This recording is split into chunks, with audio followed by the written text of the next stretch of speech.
Terima kasih sahabat Badar TV, masih bersama kami ya di Tamu Ramadan, program di mana kita berkenalan lebih dekat lagi dengan sosok yang memberi pengaruh besar terhadap bidang yang ditekuninya.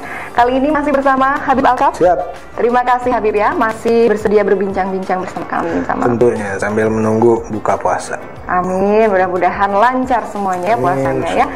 Habib, tadi janji Habib sebelum jeda nih ya, mau memberikan sharing tips buat para orang tua bagaimana menanamkan tauhid kepada anak-anak. Karena kita sedang membahas Habib, sosok Habib ini sebagai pendakwah juga sebagai ayah di keluarga kecil Habib. Betul. Gimana Habib tipsnya? Jadi gini ya, apapun itu jangan keluar daripada syariat. Termasuk Rasulullah pun sudah mengajari kepada kita bagaimana cara mendidik anak. Jadi ikutin aja nih. Jadi tips ini bukan dari Habib pribadi, tapi dari hadis Nabi Muhammad SAW yang insya Allah saya atau kita semua bisa menerapkan tips dari baginda Rasul ini untuk anak-anak kita. Jadi kata Rasulullah, adibu auladukum ala salasa hisalin. Ajarkan kepada anak-anak kalian 3 hal yang amat penting. Jadi 3 persoalan yang amat penting. Yang pertama kata Nabi, hubbu nabiyikum. Ajarkan kepada anak-anak kalian agar cinta kepada nabinya. Dan Masya Allah, di zaman sekarang ini anak-anak lebih hafal nama-nama selebriti, lebih hafal nama-nama anak selebriti, YouTuber. Iya, lebih hafal nama YouTuber, lebih hafal nama pemain bola, lebih hafal nama pemain Free Fire, ya kan, daripada dia kenal sama baginda Rasulullah. Sedangkan Nabi katakan, ajarkan anak kalian untuk kenal kepada nabinya. Ketika dia kenal sama nabinya, dia tahu siapa nabinya. Minimal dari yang terkecil deh.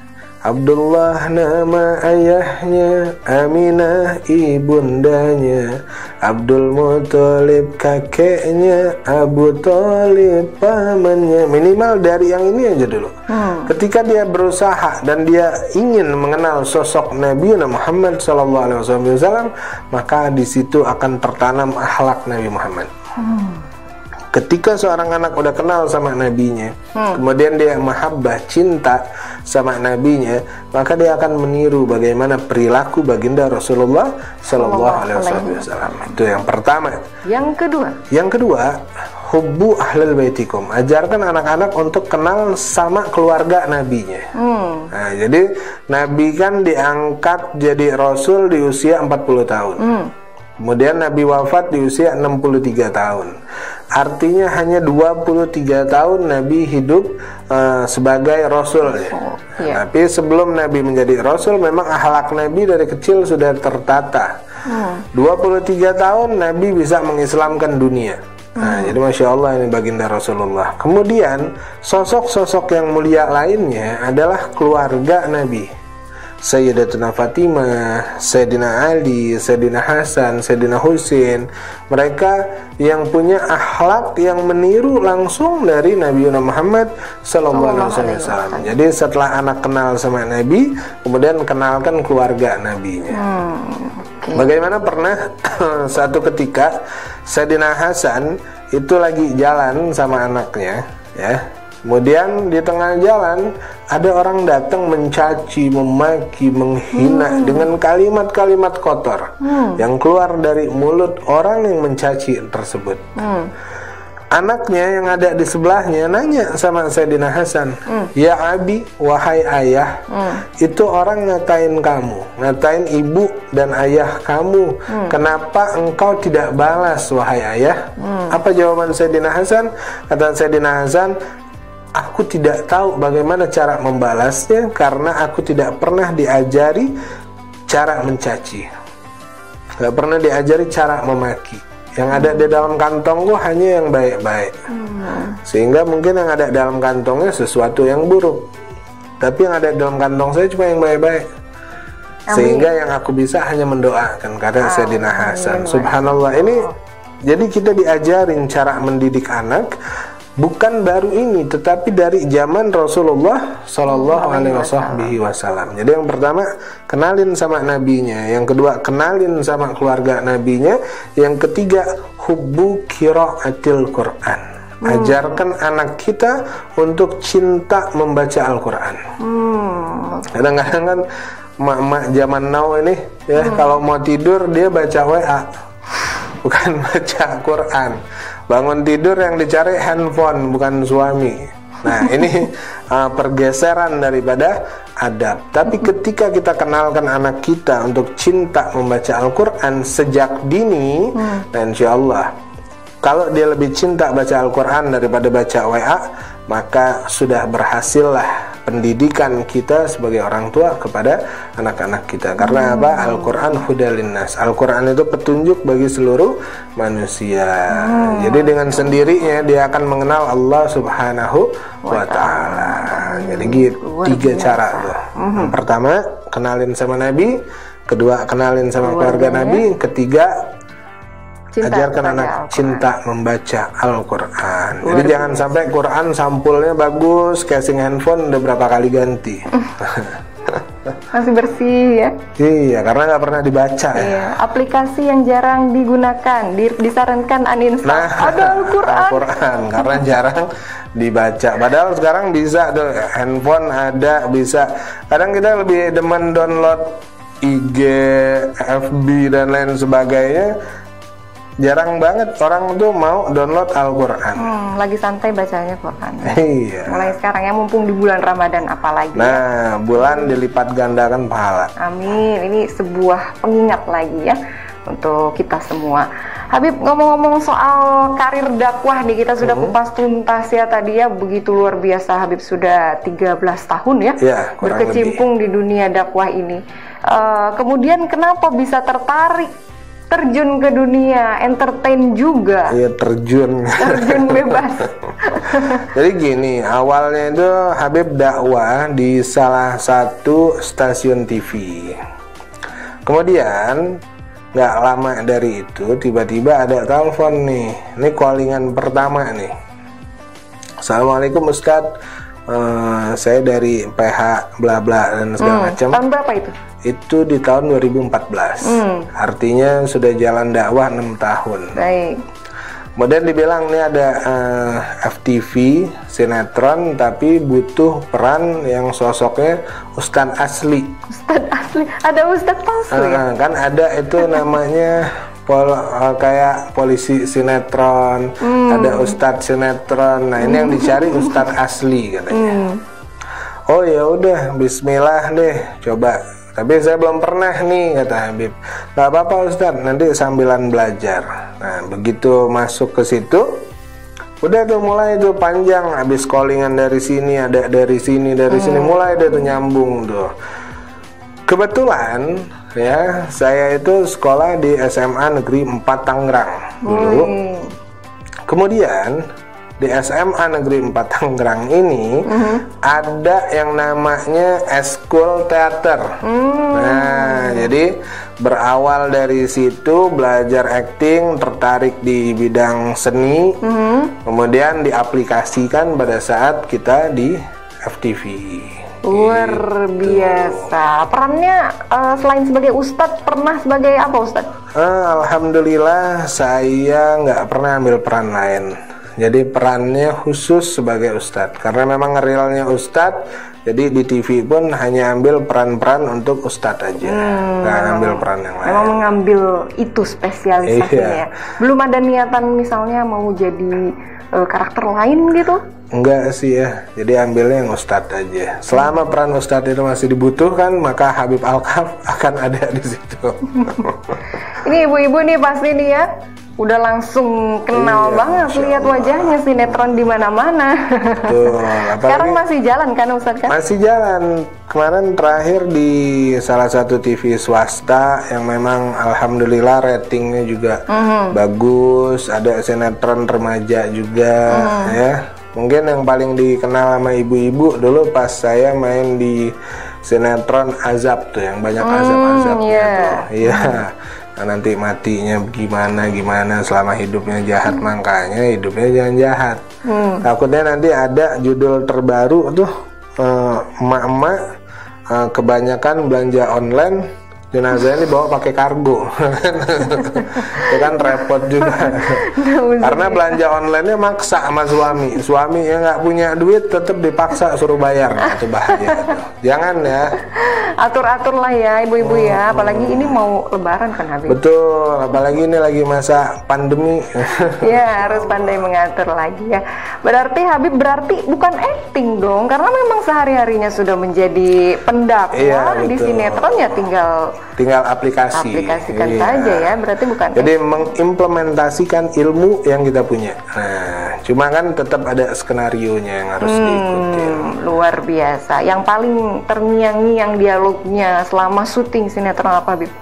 Yang paling terngiang-ngiang mungkin ini ya. Apa yang dilakukan almarhum semasa hidupnya? itu banget. Gimana siap saya? Seakan-akan kita pengen buka cerita, pengen tahu, kepo banget.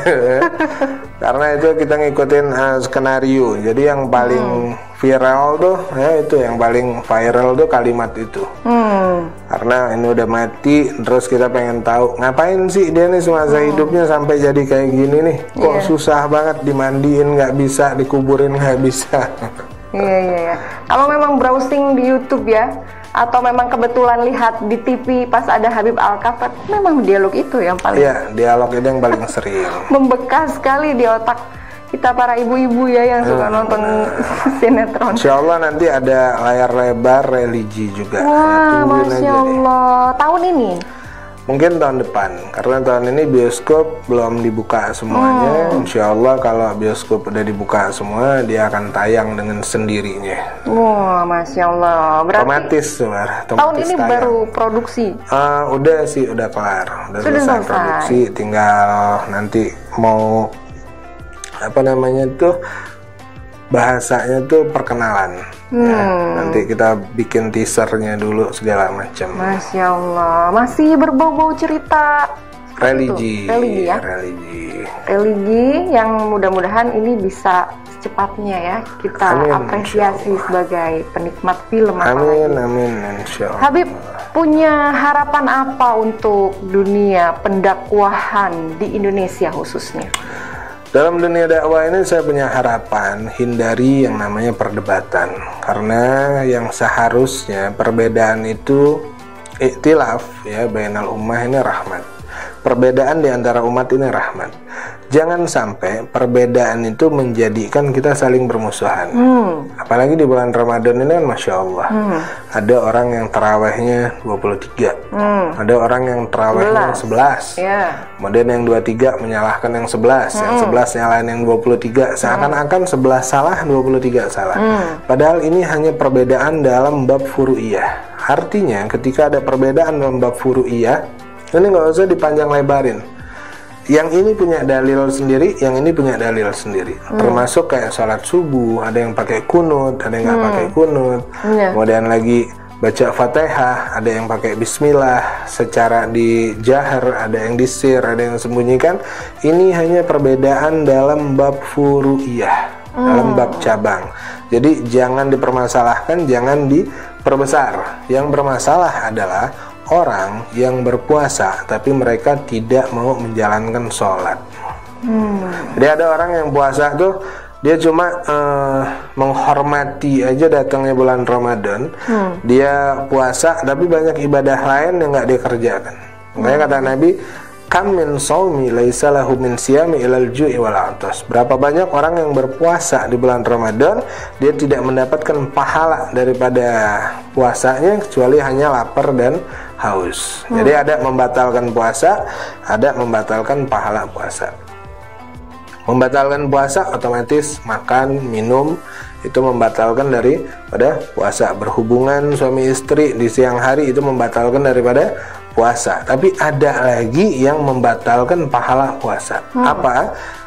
Yang puasa cuma perutnya aja, yang puasa hanya kerongkongannya aja, tapi lidahnya sering ngatain orang, tangannya sering mukulin orang, mulutnya, nggak bisa dijaga, menyakiti hati orang, ini yang membatalkan pahala puasa. Jadi harapan saya buat para pendakwah ke depan, yuk mari bareng-bareng kita bangun kerukunan dalam beragama. Perbedaan-perbedaan yang sifatnya furu'iyah jangan diperbesar, dan jangan sampai kita menghina orang lain hanya karena berbeda sama kita. Insya Allah. Insya Allah, Masya Allah, luar biasa. Sebagai entertainer sekarang. Kalau tadi sebagai pendakwah ya. Kalau sebagai entertainer, Habib, bagaimana mengajak pemirsa yang kebetulan juga, yang qadarullah juga bergelut di bidang entertain misalnya, bagaimana menjalankan ibadah di bulan puasa, Habib? Kadang ya suka banyak curhatan juga lah, kerjaan saya di lapangan, saya nggak bisa puasa gitu. Banyak yang curhat seperti Jadi jangan membatalkan sesuatu yang wajib hanya karena urusan yang wajib yang sifatnya di bawah wajib yang lebih tinggi. Puasa Ramadan ini kan Allah Subhanahu wa Ta'ala katakan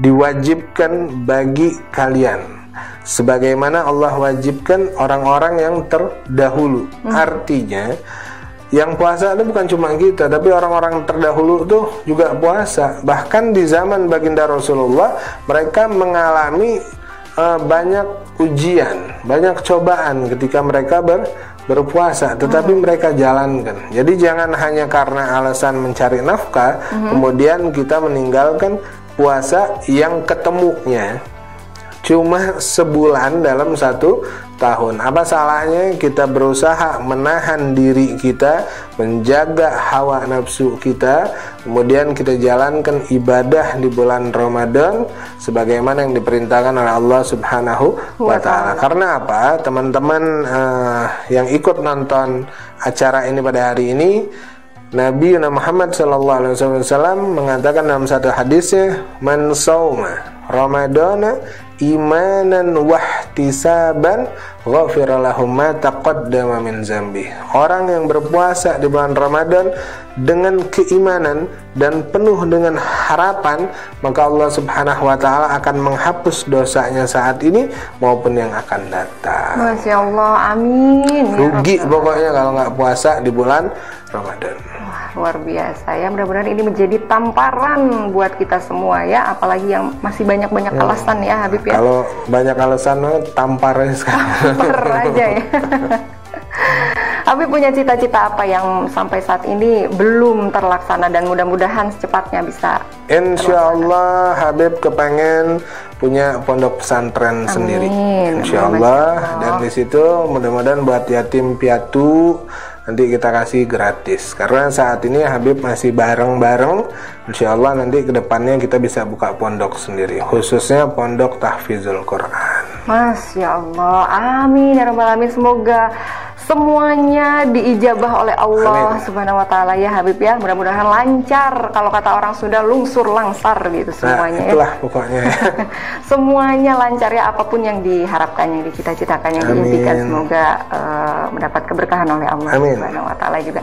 Terima kasih banyak Habib sudah bersedia menjadi tamu Ramadan dalam episode kali ini. Mudah-mudahan kita dapat menyambung silaturahmi di lain kesempatannya, Habib ya. Insya Allah. Dan pemirsa jangan lupa simak terus tayangan Badar TV lainnya, terutama tamu Ramadan. Kita akan mudah-mudahan insya Allah kita jumpa lagi ya di episode berikutnya. Jangan lupa juga pemirsa, di bulan Ramadan ini tetap berkegiatan dan menerapkan protokol kesehatannya ya. Rajin mencuci tangan, menjaga jarak, dan juga memakai maskernya apabila perlu ya.